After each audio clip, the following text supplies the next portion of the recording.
Hello student, good morning. कैसे हैं आप सब? आज हम पढ़ेंगे पृष्ठ रसायन चैप्टर से कोलाइडी अवस्था टॉपिक का लेक्चर नंबर 2। हमने लेक्चर नंबर 1 में कोलाइडी अवस्था क्या होती है, कोलाइडी विलयन क्या होते हैं, विलयनों को कितने भागों में वर्गीकृत किया है इत्यादि के बारे में पढ़ चुके हैं। आज हमें पढ़ना है कोलाइडी विलयन की प्रावस्था। कोलाइडी विलयन की प्रावस्था कि आखिर कोलाइडी विलयन की कौन कौन सी प्रावस्था होती है। तो हम एक बार देखेंगे कि कोलाइडी विलयन की परिभाषा क्या है, जो हमने अपने लेक्चर नंबर 1 में आपको बता दी है। तो यहां पर एक बार कोलाइडी विलयन की परिभाषा आप फिर देख लीजिए। तो यह एक विषमांगी विलयन होता है।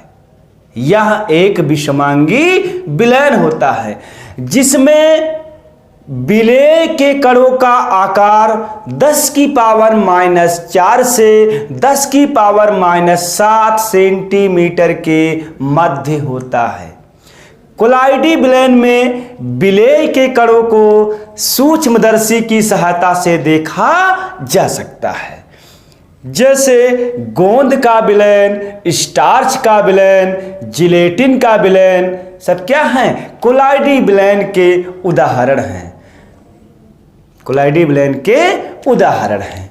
तो आइए हम यहां पर देख रहे हैं कि कोलाइडी विलयन की प्रावस्था क्या होती है।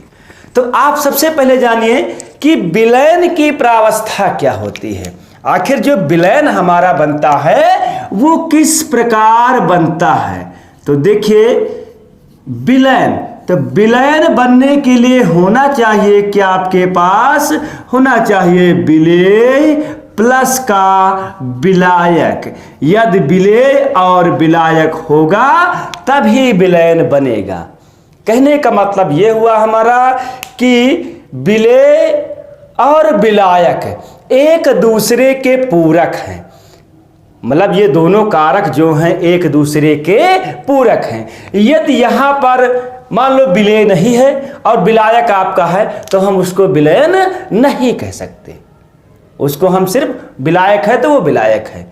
तो इसीलिए कहा गया कि विलयन की परिभाषा क्या होती है, जो हमने आपको जब सॉल्यूशन चैप्टर पढ़ा रहे थे वहां पर बताए थे कि 2 या 2 से अधिक पदार्थों के सामांगी मिश्रण को ही विलयन कहते हैं।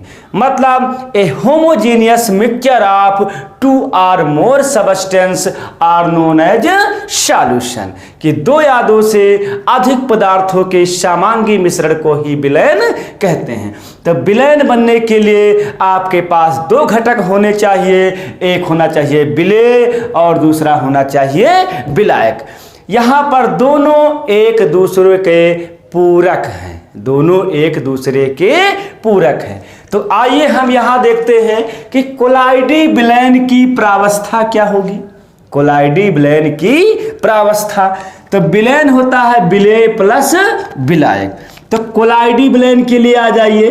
तो यहाँ हमने लिखा क्या कि कोलाइडी विलयन, कोलाइडी विलयन। तो कोलाइडी विलयन बराबर होता है क्या आपके पास परिक्षिप्त प्रावस्था, परिक्षिप्त प्रावस्था प्लस का होता है आपके पास परिक्षेपण माध्यम, परिक्षेपण माध्यम। तो परिक्षिप्त प्रावस्था और परिक्षेपण माध्यम ये कोलाइडी विलयन की 2 प्रावस्था होती हैं। तो आप कॉपी पर निकालिए और कोलाइडी विलयन की प्रावस्था नोट कर लीजिए। तो कोलाइडी विलयन की 2 प्रावस्था होती है। पहली होती है परिक्षिप्त प्रावस्था और दूसरी होती है परिक्षेपण माध्यम। परिक्षिप्त प्रावस्था और परिक्षेपण माध्यम। तो देखिए, परिक्षिप्त प्रावस्था को इंग्लिश में कहते हैं डीपी। इसका फुल फॉर्म है डिस्पर्स्ड फेस, डिस्पर्स्ड फेस। और परिक्षेपण माध्यम का फुल फॉर्म है डीएम, डीएम DM मतलब होता है डिस्पर्सन मीडियम, ना कि डिस्ट्रिक्ट मजिस्ट्रेट। बहुत से बच्चे कंफ्यूज हो जाएंगे, तो वो कंफ्यूज नहीं होना है आपको। DM का फुल फॉर्म होता है डिस्पर्सन मीडियम, मतलब परिक्षेपण माध्यम। और DP का फुल फॉर्म होता है डिस्पर्स्ड फेस, मतलब परिक्षिप्त प्रावस्था। तो जो हमारी परिक्षिप्त प्रावस्था होती है ये कार्य करती है किसका? विलेय का कार्य करती है, अर्थात ये हमारी सैल्यूट का कार्य करती है, मतलब विलेय होती है। और जो हमारा परिक्षेपण माध्यम है वो हमारा सॉल्वेंट का कार्य करेगा, अर्थात उसी को हम क्या कहते हैं? विलायक कहते हैं। क्या कह देंगे? विलायक। तो कोलाइडी विलयन की दो प्रावस्था होती है, एक होती है आपकी परिक्षिप्त प्रावस्था और दूसरी होती है परिक्षेपण माध्यम। तो परिक्षिप्त प्रावस्था को डिस्पर्स्ड फेस कहते हैं, जिसको शॉर्ट में हम DP लिखते हैं। परिक्षेपण माध्यम को डिस्पर्सन मीडियम कहते हैं, इसको शॉर्ट में DM लिखते हैं। DP जो है वो विलेय का कार्य करती है और DM जो है वो विलायक का कार्य करती है। देखो सॉल्यूशन टॉपिक में था कि विलेय प्लस विलायक मिलकर बनते थे विलयन। यहाँ पर परिक्षिप्त प्रावस्था और परिक्षेपण माध्यम मिलकर बनाएंगे कोलाइडी विलयन। क्योंकि कोलाइडी अवस्था किसे कहते हैं वो भी हम आपको लास्ट क्लास में डिस्कस कर चुके हैं। एक बार यहाँ आप फिर देख लीजिए कि कोलाइडी अवस्था किसे कहते हैं। कोलाइडी अवस्था किसे कहते हैं? तो जब पदार्थ के कण जिनका आकार 10 की पावर -4 से 10 की पावर -7 सेंटीमीटर के मध्य होता है। तो यहां देख लीजिए आप, जब पदार्थ के कणों का आकार 10 की पावर -4 से 10 की पावर -7 सेंटीमीटर के मध्य होता है। कब? जब विलेय को विलायक में घोला गया। कहने का मतलब जब DP को हम DM में मिक्स कर दिए तब विलेय के अर्थात परिक्षिप्त प्रावस्था के कणों का आकार जो होगा वो 10 की पावर -4 से 10 की पावर -7 सेंटीमीटर के मध्य होता है, तथा पदार्थ के कण किसी माध्यम में क्या हो जाएंगे? परिक्षिप्त मतलब वितरित होते हैं। तो पदार्थ के इस अवस्था को ही कोलाइडी अवस्था कहते हैं। एक बार फिर परिभाषा देख लीजिए, जब पदार्थ के कणों का आकार 10 की पावर -4 से 10 की पावर -7 सेंटीमीटर के मध्य होता है तथा पदार्थ के कण किसी माध्यम में परिक्षिप्त वितरित होते हैं। परिक्षिप्त का मतलब होता है वितरित होते हैं। तो पदार्थ की इस अवस्था को ही क्या कहते हैं? कोलाइडी अवस्था कहते हैं। तो यहां पर हमारा टॉपिक चल रहा था कि कोलाइडी विलयन की प्रावस्था। तो कोलाइडी विलयन की दो प्रावस्था होती हैं, परिक्षिप्त प्रावस्था और परिक्षेपण माध्यम।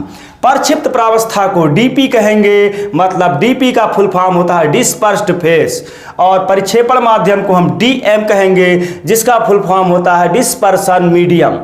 तो DP जो है वो विलेय का कार्य करती है और DM जो है वो विलायक का कार्य करता है।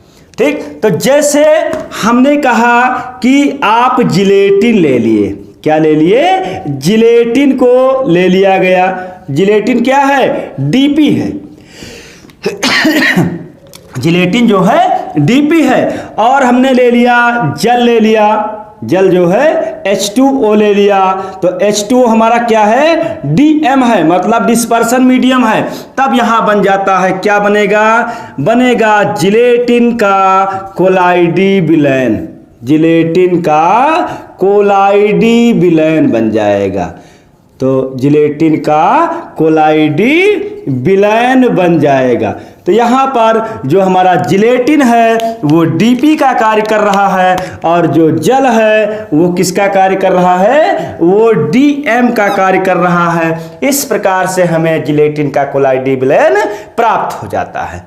चाहे आप जिलेटिन का कोलाइडी विलयन बनाइए या स्टार्च का कोलाइडी विलयन बनाइए, और जिलेटिन हुआ, स्टार्च हुआ आपके पास, ferric hydroxide, aluminium hydroxide, AU gold PT इत्यादि में आप किसी का भी कोलाइडी बिलेन बना सकते हैं।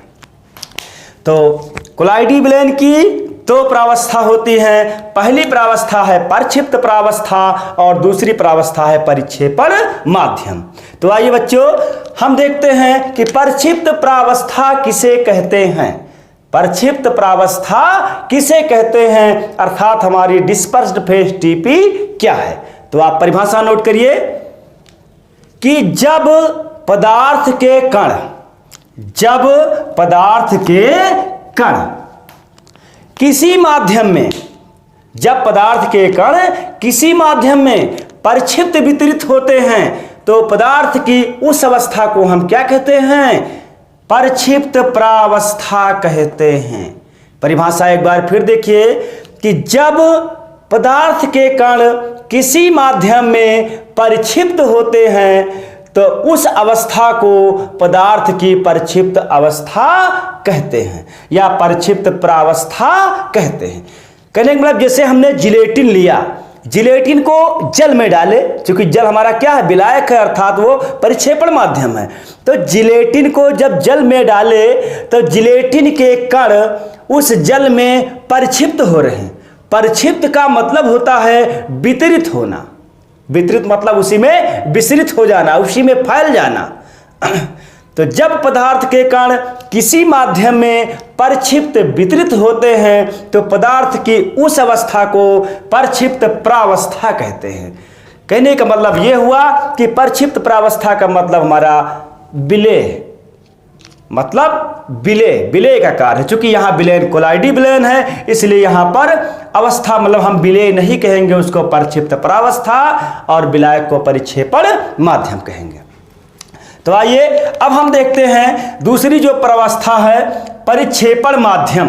परिक्षेपण माध्यम, तो आप परिक्षेपण माध्यम की परिभाषा नोट करिए कि जिस माध्यम में पदार्थ के कण परक्षिप्त होते हैं उसी को परिक्षेपण माध्यम कहते हैं। एक बार परिभाषा फिर देखिए कि जिस माध्यम में पदार्थ के कण परक्षिप्त का मतलब होता है विसरित होना, परक्षिप्त होते हैं उसे हम परिक्षेपण माध्यम कहते हैं।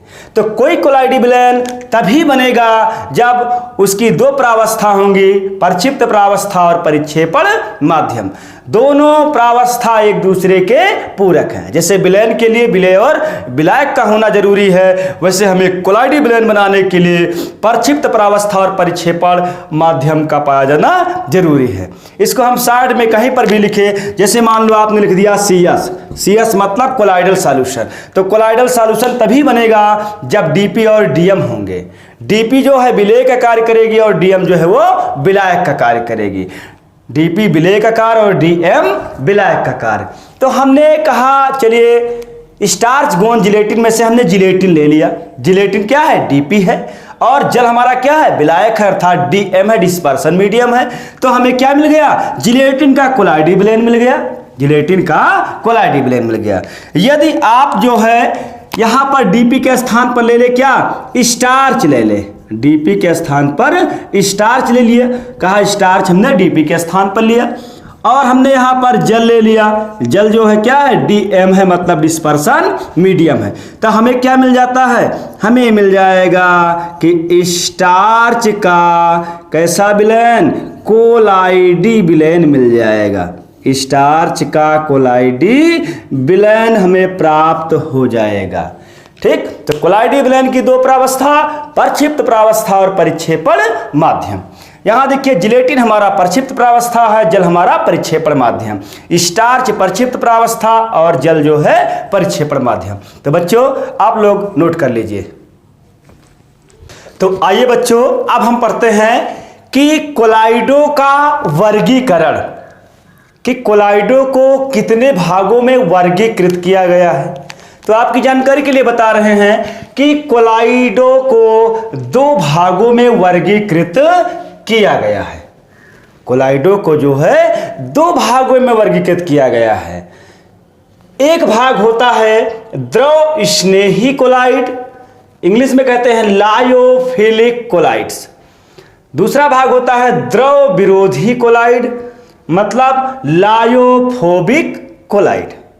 तो ये हमारा पहला भाग है द्रव स्नेही कोलाइड, और दूसरा भाग होता है द्रव विरोधी कोलाइड। तो आइए हम सबसे पहले देखते हैं कि लायोफिलिक कोलाइड्स क्या होते हैं। लायोफिलिक कोलाइड्स क्या होते हैं, तो देखिए यहां पर लायो का मतलब होता है टू सॉल्वेंट। लायो का मतलब होता है टू सॉल्वेंट, और सॉल्वेंट का मतलब होता है विलायक। लायो का मतलब टू सॉल्वेंट, और सॉल्वेंट मीन्स होता है विलायक। फिलिक मीन्स क्या होता है, तो फिलिक मीन्स होता है टू अट्रैक्ट, और टू अट्रैक्ट मतलब आकर्षित करना, या फिर क्या होता है स्नेह, मतलब स्नेह करना। ठीक, तो द्रव स्नेही कोलाइड, लायोफिलिक कोलाइड। लायो मीन्स होता है सॉल्वेंट, सॉल्वेंट मीन्स होता है विलायक, फिलिक मीन्स होता है टू अट्रैक्ट, मतलब स्नेह करना। तो परिभाषा इस प्रकार है, कॉपी पे निकालिए और परिभाषा आप नोट करिए कि वे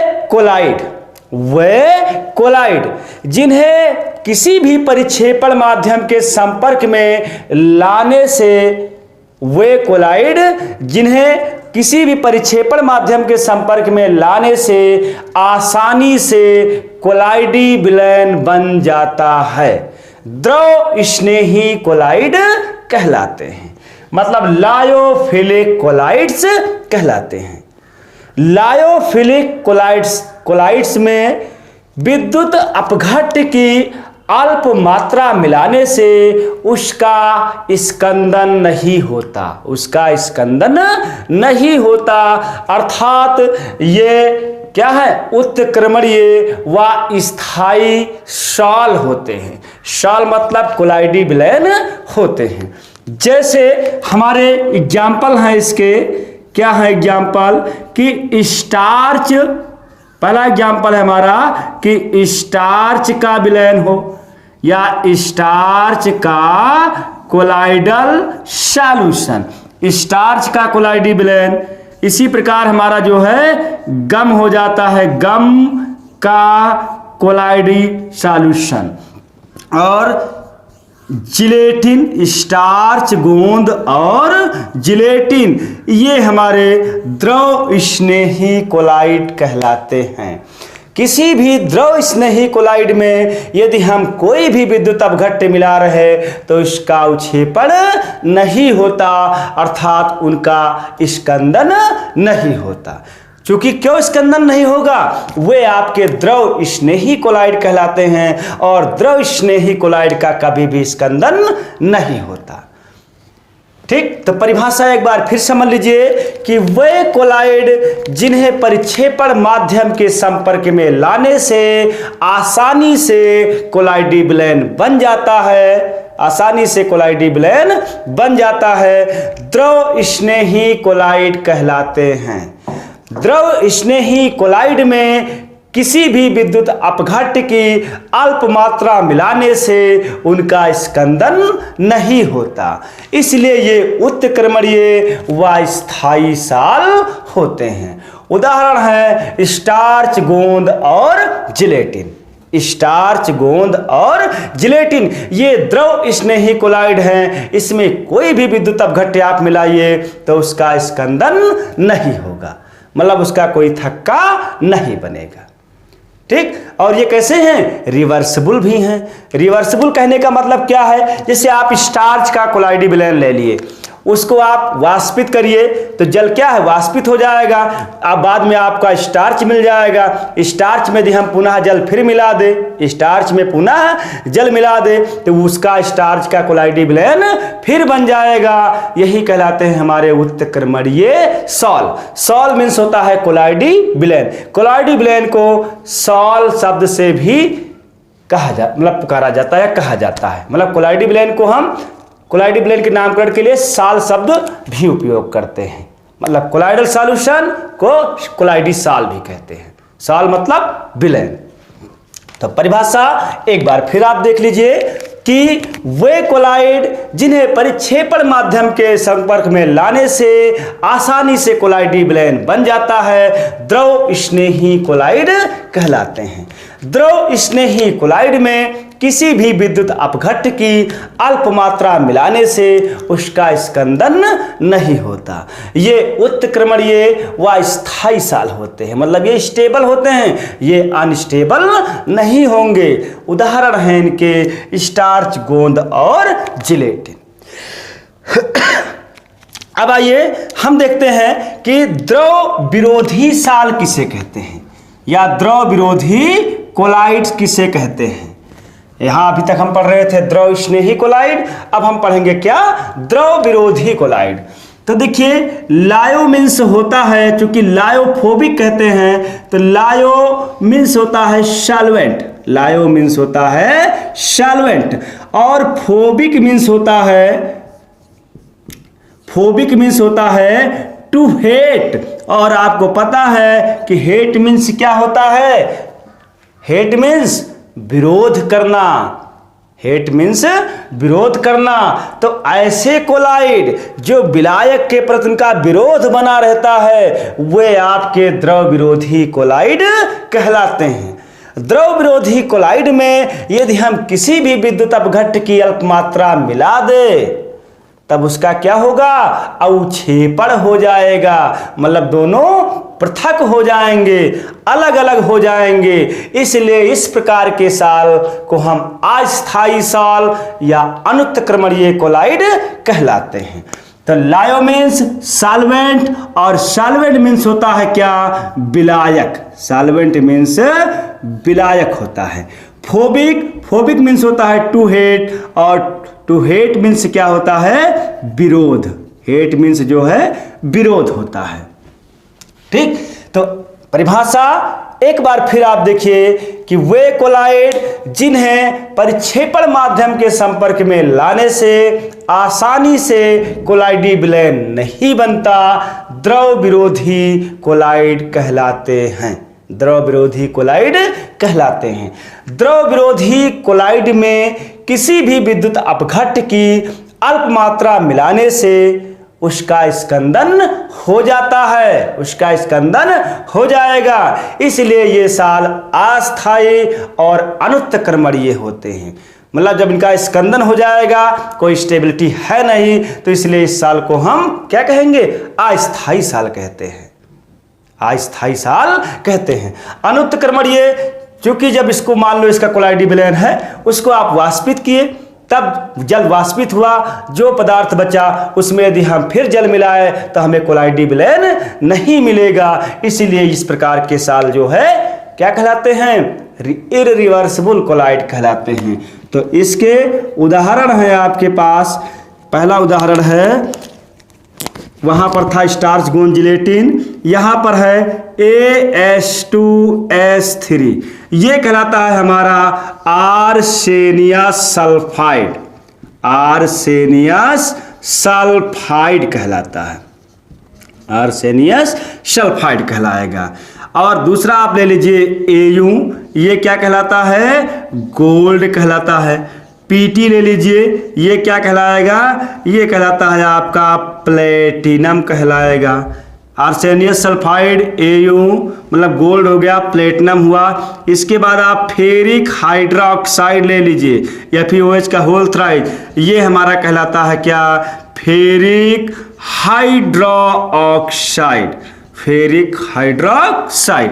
अगला एग्जांपल ले लीजिए AlOH का होल थ्राइड, ये हमारा कहलाता है एल्यूमिनियम हाइड्रोक्साइड, एल्यूमिनियम हाइड्रोक्साइड कहलाता है। यदि इतने के कोलाइडी विलयन यदि आप बनाएंगे तो वे सब हमारे द्रव विरोधी कोलाइड कहलाते हैं। 3, 4, यहाँ पर 5, 1, 2, 3 और 4, 5। ठीक, तो एक बार परिभाषा फिर देखिए कि वे कोलाइड जिन्हें परिक्षेपण माध्यम के संपर्क में लाने से आसानी से कोलाइडी विलयन नहीं बनता, आसानी से कोलाइडी विलयन नहीं बनता, द्रव विरोधी कोलाइड कहलाते हैं। द्रव विरोधी कोलाइड में किसी विद्युत अपघट्ट की अल्प मात्रा मिलाने से उसका स्कंदन हो जाता है, इसलिए ये अस्थायी साल तथा अनुत्क्रमणीय होते हैं। फॉर एग्जाम्पल आर्सेनियस सल्फाइड के यदि आप कोलाइडी विलयन बना रहे हैं और इसमें विद्युत अपघट्ट मिलाए, तुरंत इसका स्कंदन हो जाएगा। स्कंदन मतलब अवक्षेपण हो जाएगा। इसी प्रकार यदि गोल्ड का आप कोलाइडी विलयन बनाए, कोई विद्युत अपघट्ट मिला दीजिए, तुरंत इसका स्कंदन हो जाएगा। इसी प्रकार यदि आप प्लेटिनम का कोलाइडी विलयन बनाए और विद्युत अपघट्ट मिलाने से इसका भी स्कंदन हो जाएगा। फेरिक हाइड्रोक्साइड का कोलाइडी विलयन यदि आप बनाए और उसमें FeCl3 विद्युत अपघट्ट मिला दिया जाए, तब इसका भी स्कंदन हो जाता है। यदि आप एल्युमिनियम हाइड्रोक्साइड का कोलाइडी विलयन बनाए और उसमें AlCl3 विद्युत अपघट्ट के द्वारा एल्युमिनियम हाइड्रोक्साइड का भी स्कंदन हो जाएगा। यदि विलायक जल है, यदि विलायक जल है तो उसको हम जल स्नेही कोलाइड भी कहते हैं। विलायक जल है तो उसे जल स्नेही कोलाइड भी कहेंगे। तो द्रव विरोधी कोलाइड का मतलब कि ऐसे कोलाइड जिनका द्रव के प्रति विरोध होता है, द्रव विरोधी कोलाइड कहलाते हैं। यहां पर आइए, द्रव स्नेही कोलाइड कि वे कोलाइड जो परिक्षेपण माध्यम यदि द्रव है उसके साथ आसानी से कोलाइडी विलयन बनाएंगे, मतलब उनका जो है द्रव के साथ स्नेह होगा, तो वे कोलाइड हमारे द्रव स्नेही कोलाइड कहलाते हैं। द्रव स्नेही कोलाइड में किसी भी विद्युत अपघट्ट की अल्प मात्रा मिलाने से उसका स्कंदन नहीं होता, इसलिए ये साल जो है स्टेबल व रिवर्सिबल होते हैं। फॉर एग्जाम्पल स्टार्च गोंद जिलेटिन, स्टार्च गोंद जिलेटिन। तो यहां पर देख लीजिए एक बार द्रव विरोधी के लिए, जैसे द्रव स्नेही के लिए देख लीजिए कि यदि आप जिलेटिन का कोलाइडी विलयन बनाए, क्या बनाए हैं? जिलेटिन का कोलाइडी विलयन। तो यहां हम लिख दिए कि जिलेटिन का कोलाइडी विलयन, जिलेटिन का कोलाइडी विलयन प्लस इसमें कोई भी विद्युत अपघट्ट मिला दिया गया, विद्युत अपघट्ट। जब विद्युत अपघट्ट मिला दिया गया तो तुरंत उसका क्या हो जाता है? अवक्षेपण हो जाएगा। उसका अवक्षेपण नहीं होगा, अवक्षेपण नहीं होगा। एक बार देखिए कि जिलेटिन का कोलाइडी विलयन बना है, उसमें कोई विद्युत अपघट्ट मिला है जो जिलेटिन से रिलेटेड है, तब उसका अवक्षेपण नहीं होगा, मतलब उसका स्कंदन नहीं होगा। इसीलिए तो ये स्टेबल है, ये क्या है? रिवर्सिबल है। यहां पर आप देखिए, यदि आप जैसे Au का कोलाइडी विलयन ले लिया, Au का CS मतलब कोलाइडल सॉल्यूशन, इसमें विद्युत अपघट्ट डाले इसी से रिलेटेड विद्युत अपघट्ट, तब क्या हो जाएगा? इसका अवक्षेपण होगा। यहां हम लिखेंगे कि अवक्षेपण होगा, अवक्षेपण हो जाएगा। तो इसका अवक्षेपण हो जाएगा। यहां पर जिलेटिन का बना है, चूंकि जिलेटिन हमारा क्या है? द्रव स्नेही कोलाइड है, इसलिए इसका अवक्षेपण नहीं होगा, इसका अवक्षेपण नहीं होगा। तो द्रव स्नेही कोलाइड कि वे कोलाइड जो जल के साथ या द्रव के साथ आसानी से कोलाइडी विलयन बना लेते हैं, द्रव स्नेही कोलाइड कहलाते हैं। द्रव स्नेही कोलाइड में किसी विद्युत अपघट्ट की अल्प मात्रा मिलाने से उनका स्कंदन नहीं होता। देखो यहां पर जिलेटिन का कोलाइडी विलयन है और विद्युत अपघट्ट इसमें मिलाया गया, तो इसका अवक्षेपण क्या है? नहीं हुआ। स्टार्च गोंद जिलेटिन की यदि विलयन है, स्टार्च गोंद जिलेटिन में से यदि किसी का भी विलयन है, उसमें आप कोई भी विद्युत अपघट्ट डालिए तो उसका अवक्षेपण नहीं होगा। यहां पर देखिए द्रव विरोधी में आर्सेनियस सल्फाइड, AuPt, FeOH का होल थ्राइड और एल्युमिनियम हाइड्रोक्साइड, इसमें से यदि किसी का भी विलयन है और विद्युत अपघट्ट उससे रिलेटेड आप मिला रहे हैं तो उसका अवक्षेपण हो जाएगा। हमारे लेटेस्ट वीडियो देखने के लिए हमारे चैनल को सब्सक्राइब व लाइक कीजिए तथा नोट्स डाउनलोड करने के लिए हमारी वेबसाइट www.absnrc.in पर जाकर नोट्स का PDF डाउनलोड कर सकते हैं। धन्यवाद।